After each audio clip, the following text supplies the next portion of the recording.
Hello guys, I'm Felipe and I'm here to explain to you the new features of the Jupiter receiver that we can use to do the stakeout function. To use the laser stakeout function, we need to enter in this first option.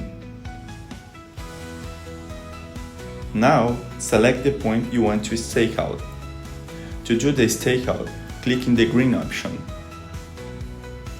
After that, tap the laser icon on the top right corner. Now, you can aim for the point. Make sure about the accuracy and then collect the point. Perfect.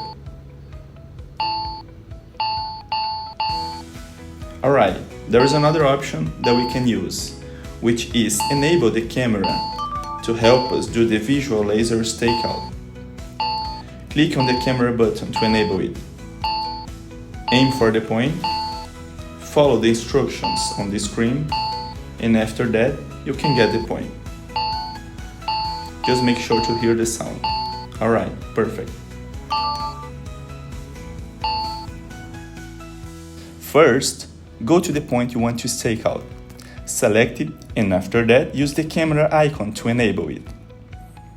Now, you can start to walk to the point, following the instructions on the screen.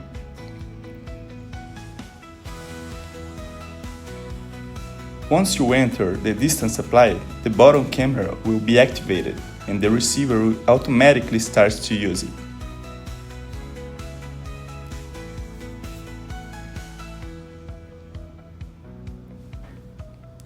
Now you can collect the point.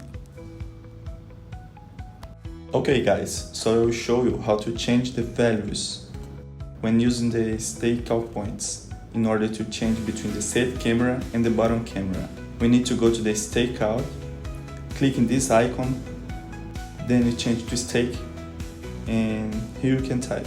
For example, I'll try to put like 5 meters in this one and 10 meters in this other one. Doing that, you can just tap OK and it's done.